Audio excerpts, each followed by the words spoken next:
The vast chamber of the Galactic Council floated in the void between stars, its crystalline walls reflecting the light of distant suns. Within this magnificent structure, representatives from across the galaxy had gathered for what they believed would be a routine discussion about the newest species to discover. Faster than light travel, Humanity. Commander Jackson Blake watched the proceedings through a hidden surveillance feed from Earth's most classified facility. His weathered face remained expressionless as alien voices filled the chamber with mockery and dismissal.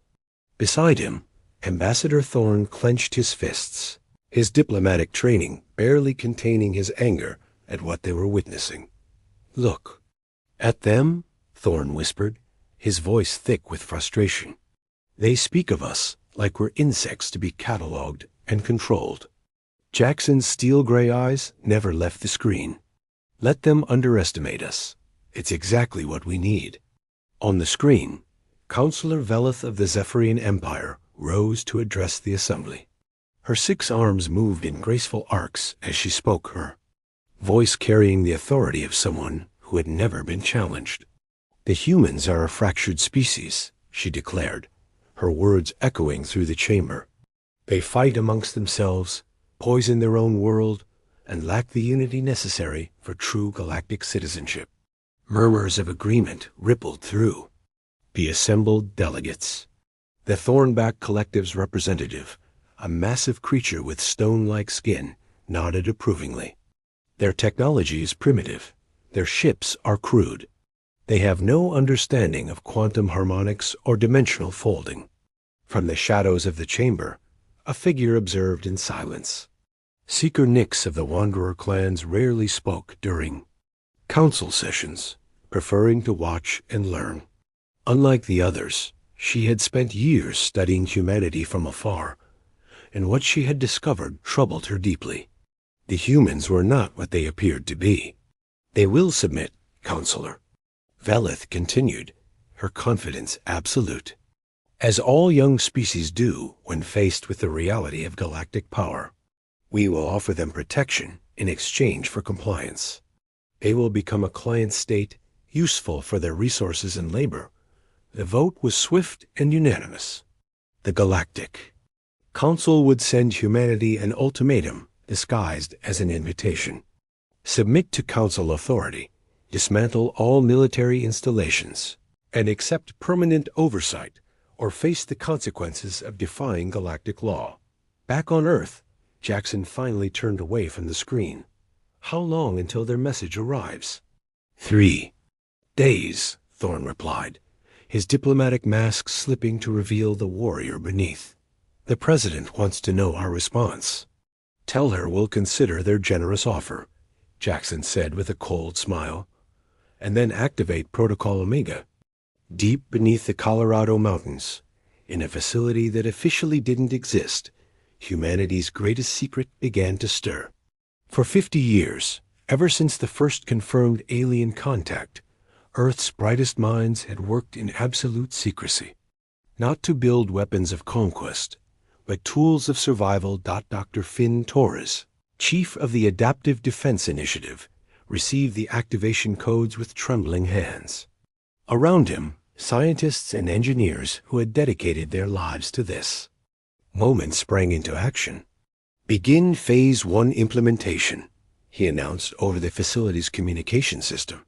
"All departments, this is not a drill." A project they had spent decades perfecting was unlike anything the galaxy had seen. While other species had focused on building bigger ships and more powerful weapons, humanity had taken a different path. They had learned to adapt, to evolve, to become something greater than the sum of their parts. Captain Zara Cross stood in the launch bay of the stealth vessel Phantom's Edge, watching as her crew made final preparations. Unlike the massive dreadnoughts that dominated galactic warfare, her ship was sleek and small, nearly invisible to conventional sensors. But size meant nothing when you could strike from anywhere at any time. "Captain," her communications officer called out, "we're receiving final deployment orders from command." Zara nodded, her emerald eyes reflecting the determination that had carried her through countless battles. Set course for the nexus points. It's time to show the galaxy what humanity is really capable of. As the Phantom's edge slipped into hyperspace, it was joined by hundreds of similar vessels emerging from hidden bases across the solar system. The ghost fleet that the Galactic Council didn't know existed was finally revealing itself. Meanwhile, on the Council station, Seeker Nyx made her way to a secure communication chamber. Her multiple eyes reflected the starlight as she activated an encrypted channel. "The humans are not what they seem," she whispered into the void. "The Council has made a grave error." On the receiving end, an ancient voice responded with interest. "Explain." They have been preparing for this moment for decades. While we watched their surface conflicts and technological limitations, they were building something else entirely. Something adaptive, something dangerous. The voice was silent for a long moment. "And what would you have us do?" "Warn them. The Council thinks they're dealing with a primitive species. They're about to discover they've awakened something that has been waiting patiently for this exact moment." But it was too late for warnings. The Galactic Council's message had already been dispatched to Earth, and humanity's response was already in motion. The Ghost Fleet moved through hyperspace like shadows, positioning themselves at strategic points throughout the galaxy. Each ship carried not just weapons, but the collective knowledge and adaptability of an entire species. Ambassador Thorn stood before the United Earth Council, reading the Galactic Council's ultimatum aloud. The words were diplomatic, but the threat was clear: submit or be destroyed. When he finished, the chamber erupted in angry voices. "They treat us like children," one delegate shouted. "After everything we've accomplished, they see us as nothing, more than a curiosity." Another added. President Sarah Mitchell raised her hand for silence. "The question before us is simple. Do we kneel or do we stand?" The vote was unanimous. Humanity would stand. As the decision was made, Jackson Blake received confirmation that all Ghost Fleet vessels had reached their positions. The trap was set. The Galactic Council expected fear and submission. Instead, they were about to face something they had never encountered before, a species that had learned to turn its greatest weakness into its greatest strength. The message humanity sent back to the Galactic Council was brief and polite. They would consider the Council's offer and provide a response within one standard galactic cycle. It was exactly what the Council expected from a primitive species buying time before inevitable surrender. They had no idea that humanity's true response was already in motion, spreading through the galaxy like a virus, adapting and evolving with each passing moment. The species they had dismissed as weak and divided was about to teach them the most important lesson in galactic history. Never underestimate the power of unity forged in the crucible of adversity. The gathering storm was about to break, and when it did, the galaxy would never be the same. The battleship Crimson Tide hung in the void like a wounded beast, its hull scarred by plasma fire and debris. Captain Zara Cross moved through the smoke-filled corridors, her pulse rifle ready, emerald eyes scanning for threats. The surprise attack on the Galactic Council's forward base had gone better than expected, but now came the dangerous part: extraction. "Captain, we've got movement in Sector 7. Her lieutenant's voice crackled through the com. "Unknown life signs, but they're not showing up on our standard scans." Zara frowned. In her 5 years of deep space combat, she'd learned to trust her instincts above all else. Something was wrong. The alien defenders had retreated too easily, almost as if they were being herded somewhere specific. She rounded a corner and stopped. Dead, standing in the center of what appeared to be a ritual chamber, was a figure unlike anything in the galactic databases. Tall and lithe, with skin that seemed to absorb light itself, the being turned to face her with eyes that burned like dying stars. You fight well for such a young species, the figure said, its voice carrying an accent that seemed to make the very air vibrate. I am Kethra of the Blood Moon clan. I have been watching your people's interesting tactics. Zara kept her weapon, trained on the alien, but something about its posture suggested it wasn't immediately hostile. You're not with the Council forces. The Council? Kethra laughed, a sound like distant thunder. Those pompous fools think they rule the galaxy, but they know nothing of true power. They invited me here to witness humanity's submission. Instead, I find myself ... impressed. The alien began to circle her, moving with predatory grace. Zara noticed the way shadows seemed to bend around Kethra's form, and how the temperature in the room had dropped several degrees since their encounter began. Your species has a reputation, Zara said, finger hovering over her weapon's trigger. The Blood Moon clan. Mercenaries. Assassins. Some say you're not even fully alive. Life and death are concepts for lesser beings, Kethra replied, stopping. Just outside striking distance. We are something ...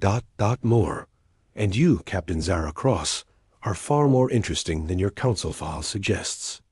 The fact that this creature knew her name sent a chill down Zara's spine. What do you want?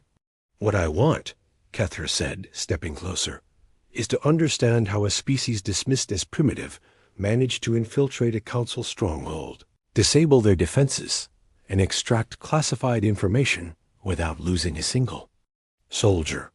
Zara felt her pulse quicken, but not from fear. There was something magnetic about this alien, something that drew her in, despite every tactical instinct screaming danger. Maybe we're not as primitive as everyone thinks. No, Kethra whispered, now close enough that Zara could feel the alien's breath against her skin. You're something else entirely. Something the galaxy hasn't seen before. Without warning, the Z. Lights went out. Emergency power kicked in a moment later, bathing the chamber in crimson light. In that brief darkness, Kethra had moved behind her, one arm wrapping around her waist while the other pressed against her throat. I could kill you now, the alien whispered in her ear. Your technology, your training, your human determination. None of it would matter. Zara's hand moved to the combat knife at her belt. But you won't.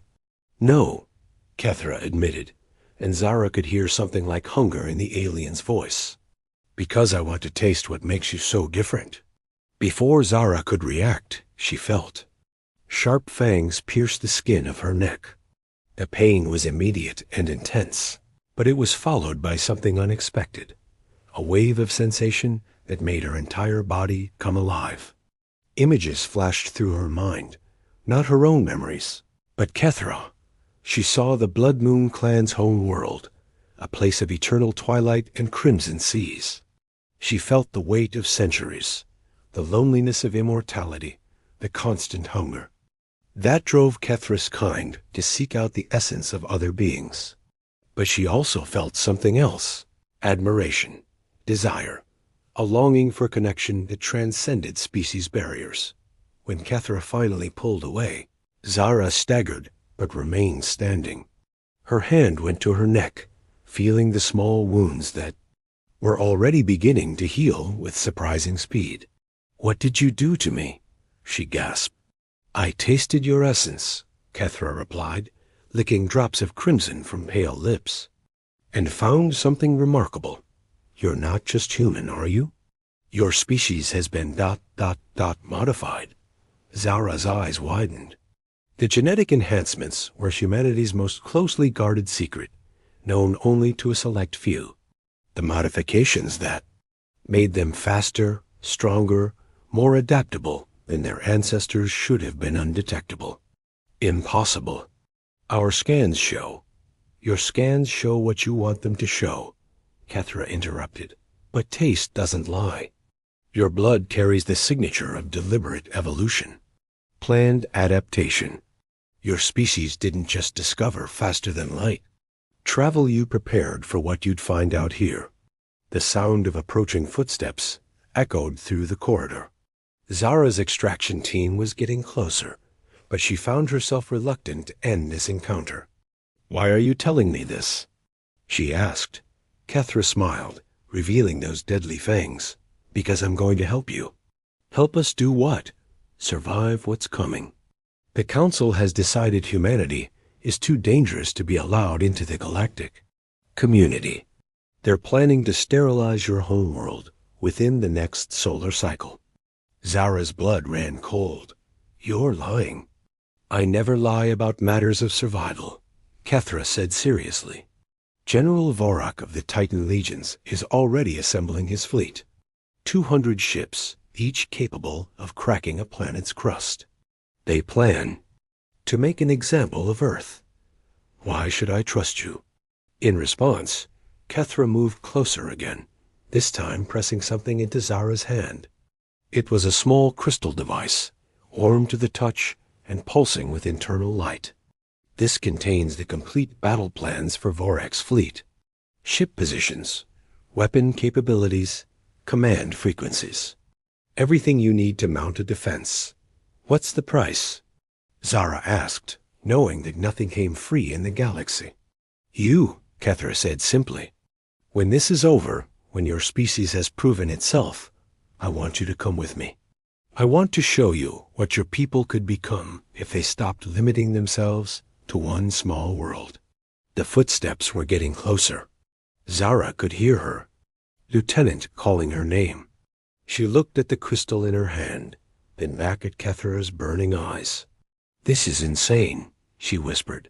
"The best things usually are," Kethra replied. "I've lived for over 1,000 years, Captain. I've seen empires rise and fall, species evolve and go extinct. But I've never encountered anything like humanity. You're not just another spacefaring race. You're something new. Something that could change everything. Captain Cross." Her lieutenant's voice was getting closer. "Go," Kethra said, stepping back into the shadows. "But remember you're mine. Now, human, that bond we just formed? It goes both ways. I can find you anywhere in the galaxy."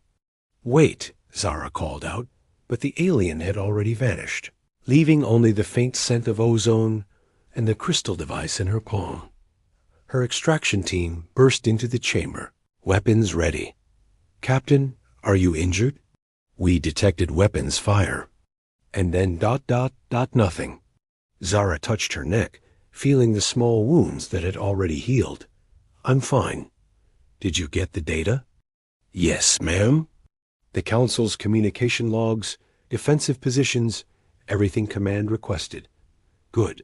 Let's get back to the ship." As they made their way through the corridors, Zara's mind raced.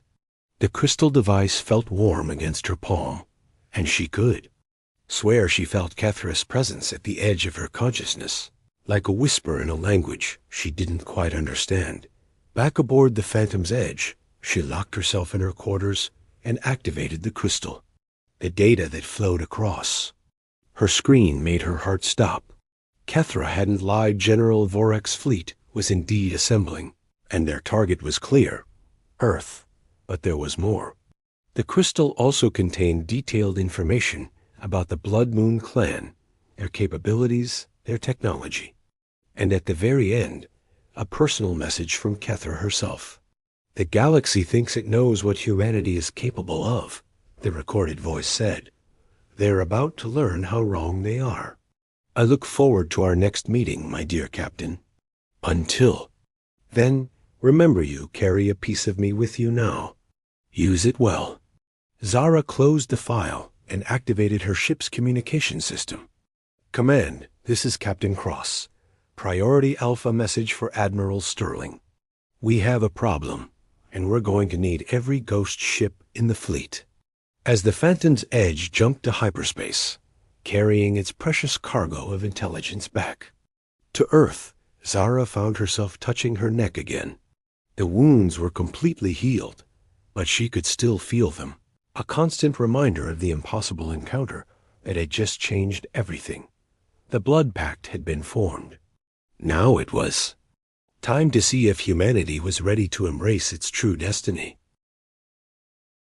Admiral Nova Sterling stood in the command center of humanity's most classified facility, watching as holographic displays showed the approaching doom. General Vorak's fleet of 200 ships had entered the outer solar system, their massive forms blotting out the stars. But Nova's expression remained calm, almost serene. "Ma'am," Commander Blake approached, his face grim. "Long-range sensors confirm it. They're not here to negotiate." "I never expected they would be," Nova replied, her silver hair catching the light from the tactical displays. "How long until they reach optimal firing position?" 6 hours, Admiral." Nova nodded and activated the facility's communication system. "All stations, this is Admiral Sterling. Execute Protocol Omega. Full implementation. Authorization Sterling 77 Alpha." Across the solar system, humanity's true fleet began to emerge from hiding. But these weren't the ships the Galactic Council expected. Where alien vessels were massive and imposing, designed to intimidate as much as destroy, humanity's ghost fleet was something else entirely. Captain Zara Cross felt the familiar hum of the Phantom's edge as it materialized alongside hundreds of similar vessels. Each ship was a marvel of adaptive engineering, capable of modifying its own structure in real time based on tactical requirements. But that wasn't humanity's secret weapon. "Captain," her communications officer announced, "we're receiving a priority transmission from an unknown source." The main screen flickered to life, revealing Kethra's distinctive features. The alien looked different somehow, more vibrant, as if the blood bond had affected them as well. "My dear Captain," Kethra's voice filled the bridge, "I trust the intelligence. One provided has been useful?" "More than useful," Zara replied, aware that her crew was listening to every word. "The question is, are you really willing to stand against the Council? The Council has grown stagnant, convinced of their own superiority. They need to be reminded that evolution never stops." Kethra's image shifted, revealing the bridge of what appeared to be a Blood Moon clan vessel. "I've brought some friends." The tactical display updated to show dozens of new contacts appearing throughout the system. Ships unlike anything in the galactic databases. Their organic curves and shadow-dark hulls marking them as vessels of the Blood Moon clan. On the bridge of his flagship, General Vorak of the Titan Legions studied the sensor readings with growing confusion. "What am I looking at?" he demanded of his sensor officer. "Unknown contacts, sir. They're not matching any known human vessel configurations, and their energy signatures are unusual." Vorak's 4 eyes narrowed as he studied the display. The Titan Legions had never been defeated in battle, their massive ships and overwhelming firepower crushing any opposition. But something about this situation felt different. "Sir," his communications officer announced, "we're receiving a transmission from the human fleet. Put it through." Admiral Nova Sterling's image appeared on the main screen, her expression calm and professional. "General Vorak, I am Admiral Sterling of the United Earth Defense Force. You have entered our solar system with hostile intent. I'm offering you one chance to withdraw." Vorak's laughter boomed through the bridge. "You dare threaten the Titan Legions with your pathetic fleet? I count barely 300 ships against my 200, but my vessels are each the size of your cities, armed with planet-killing weapons." "Size isn't everything, General," Nova replied. "Would you like a demonstration?" Before Vorak could respond, the human fleet moved, but they didn't attack in the traditional sense. Instead, they seemed to dissolve, their forms becoming fluid and adaptive. Ships merged and separated, creating new configurations in real time. The Ghost Fleet had become something unprecedented, a living weapon that could reshape itself to meet any threat. "Impossible," Vorak whispered as his sensors struggled to track the rapidly changing contacts. Prince Dexian of the Ethereal Courts, watched the battle unfold from his observation ship, his crystalline form reflecting the light of distant explosions. As one of the few council members who had opposed the Earth Initiative, he found himself fascinated by what he was witnessing. The humans are using some form of modular ship design, his tactical officer reported. But the level of coordination, REQUIRED, it's not just coordination, Hexian mused. They're thinking as one entity while maintaining individual initiative. How is that possible? The answer came from an unexpected source. Dr. Finn Torres, broadcasting from Earth's command center, appeared on screens throughout the Galactic Council. Fleet, members of the Galactic Council, his voice rang out clearly. You assumed humanity was primitive because you were looking at us through the lens of your own evolution. You see individual ships, individual soldiers, individual minds. But you missed the most important thing about our species. On the battlefield, the human fleet continued its deadly dance. Ships that had been crippled by Titan Legion fire suddenly sprouted new weapons and armor, their adaptive hulls reforming around the damage. Vessels that should have been destroyed instead became stronger, learning from each attack and sharing that knowledge instantly with the rest of the fleet. We don't just adapt individually, Dr. Torres continued. We adapt collectively.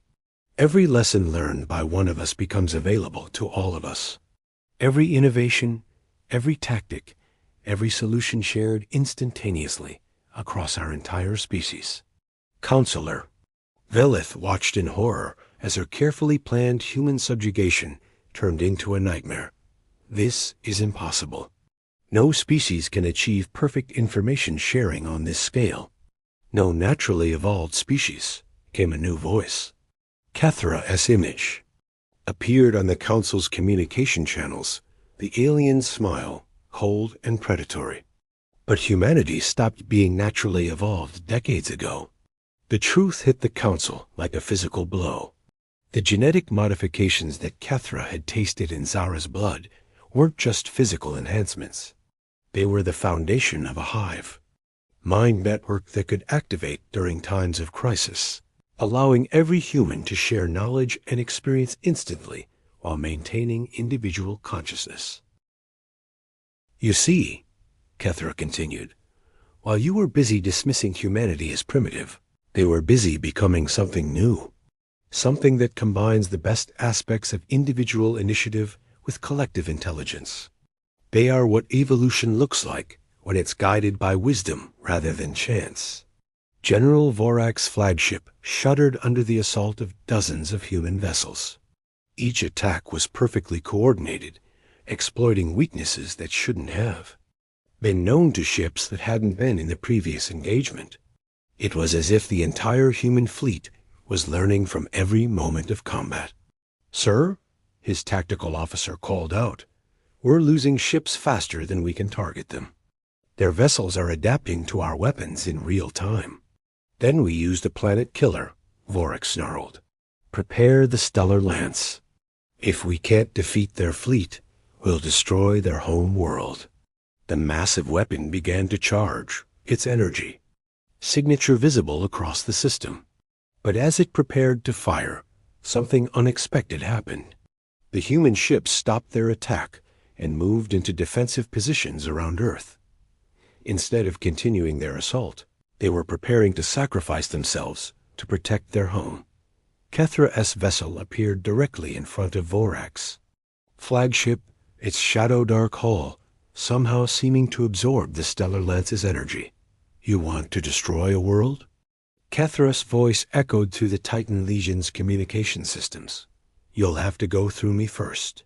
The stellar lance fired, its planet-killing beam lancing out toward Earth, but instead of striking the blue world, it was absorbed by Kethra's ship, the alien vessel seeming to drink in the devastating energy like a flower absorbing sunlight. Impossible, Vorak breathed. Nothing is impossible, Kethra replied, when you stop limiting yourself to old ways of thinking. The absorbed energy suddenly erupted outward, not as a weapon, but as a signal. Across the galaxy, hidden Blood Moon. Clan vessels received the transmission and began to move. The Council's greatest fear was about to be realized. The most dangerous mercenary clan in the galaxy had chosen a side, and it wasn't theirs. Admiral Nova Sterling's voice cut through the chaos. General Vorak, your weapon has failed.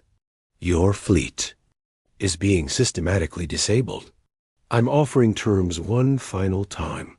Withdraw from our system and acknowledge humanity's right to exist as an independent species. Vorak looked around his bridge at the faces of his officers. Fear was replacing confidence as reports of disabled ships flooded in. The humans weren't just winning. They were doing it without unnecessary destruction, surgically removing threats, while minimizing casualties. What guarantee do we have that you won't pursue us? He asked finally.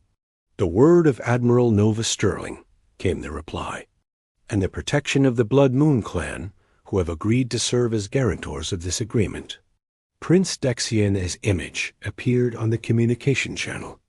The ethereal courts formally recognize humanity's petition for independent status within the galactic community. Let it be recorded that Earth has proven its right to exist free from Council oversight. One by one, other Council members began to add their voices to the declaration.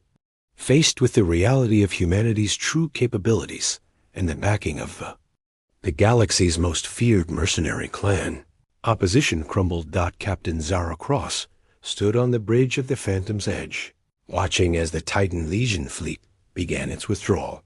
The crisis was over, but she knew this was just the beginning. Humanity had revealed itself to the galaxy, and there would be consequences. Captain, her communications officer announced, priority message from the Blood Moon vessel. Kethra's image appeared on the main screen, the alien's expression mixing satisfaction with something deeper. It seems our little demonstration was successful. Was this all part of your plan? Zara asked. Part of it, Kethra admitted. But the best part is yet to come. You promised to come with me when this was over. Zara looked around her bridge at the crew who had followed her through impossible odds. Then she looked back at the alien, whose blood now flowed in her veins, whose ancient knowledge whispered at the edges of her consciousness. The galaxy is going to be different now, she said finally. Yes, Kethra agreed. And we're going to be the ones to show them how different it can be. As the human fleet began to disperse and the immediate threat ended, Admiral Nova Sterling made one final broadcast to the galaxy. Today, humanity has proven that evolution doesn't end with first contact. It begins with it. We look forward to meeting our galactic neighbors as equals, not as subjects. The secret weapon hadn't been superior technology or overwhelming force. It had been something far more dangerous. The willingness to become something new while never forgetting what made them human in the first place. The Council had mocked Earth's weakness and discovered humanity's strength. The galaxy would never be the same. The end